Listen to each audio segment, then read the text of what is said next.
नमस्कार दोस्तों, welcome to this YouTube channel that is G equal to E square, Gaurang Effortless English Academy. I hope you are well and doing your best for your exam. So friends, today we will try to understand rule number 3 of 120 golden rules of grammar. So दोस्तों हमने दो rules complete कर लिए, right, each and every का. And दोस्तों second rule was who it means relative pronoun, right. दोस्तों आज हम लोग देखेंगे रूल नंबर 3 बोथ, करेक्ट. तो दोस्तों हमको बोथ कब यूज करना चाहिए और दोस्तों कब इसका यूज करेक्ट नहीं होता, ठीक है. Because friends these rules are very important for competitive exams, right, specially banking and SSC. दोस्तों यहाँ से कॉमन एरर के क्वेश्चन बनते हैं, राइट, एंड दोस्तों सेंटेंस इंप्रूवमेंट के क्वेश्चंस बनते हैं, ठीक है. सो दैट्स व्हाई हम लोग ये चीजों को देख रहे हैं, ठीक है. So please pay attention, right, what I am going to teach you, correct. So please understand. So दोस्तों देखते हैं, पहले हम लोग देख लेते हैं यूज देखेंगे, ठीक है, और यूज कब नहीं होता, ठीक है.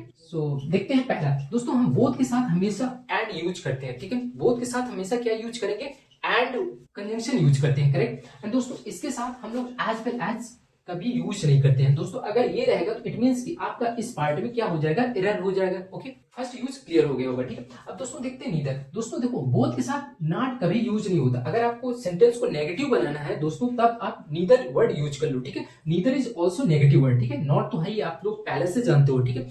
बोथ के साथ आप कभी भी नॉट वर्ड यूज नहीं करोगे, ठीक है. उम्मीद करता हूं कि चीजें समझ में आ रही होंगी. तो उसके साथ हम लोग क्या यूज करेंगे, नीदर वर्ड यूज करेंगे, ठीक है. अब तीसरा कंसेप्ट की ओर बढ़ते हैं. दोस्तों ये दोस्तों बोथ के साथ हम लोग एंड यूज करते हैं. This is the first concept. इसके साथ हम लोग क्या यूज नहीं करेंगे, as well as we don't use, correct. Second concept देखते हैं. दोस्तों अगर हमारे सपोज करो सेंटेंस नेगेटिव है तो दोस्तों हम लोग नॉट वर्ड यूज नहीं करेंगे, ठीक है.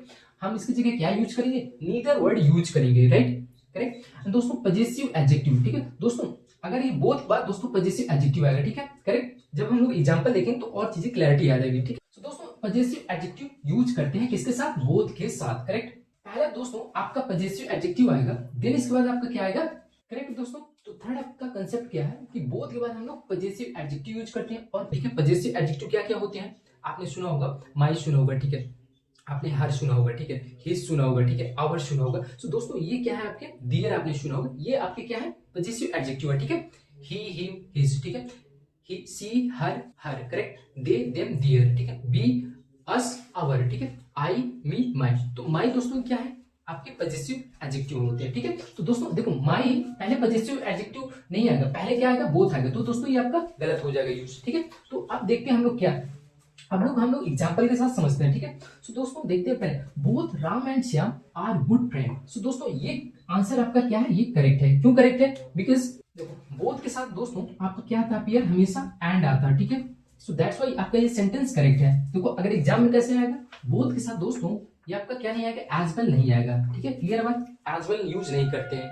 Okay got it. ये एग्जाम में आपका क्या रहेगा, एरर पार्ट रहेगा. ये तो बोलेगा सेंटेंस इंप्रूवमेंट के, है ना. तो हमें क्या ध्यान में रखना है कि बोथ के बाद हमेशा क्या आता है, एंड वर्ड आता है, conjunction, as well as conjunction हम लोग यूज नहीं करते. क्लियर.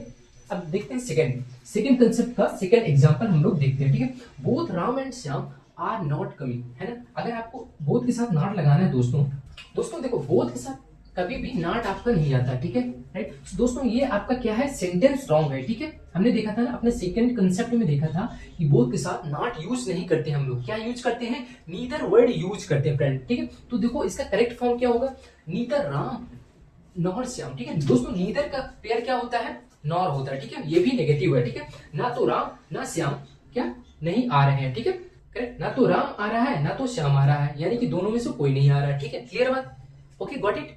तो अगर देखो अगर आपको बोथ के साथ नॉट अगर सेंटेंस में कहीं दिख जाए दोस्तों तो आपका उस पार्ट में एरर होगा ABCD में.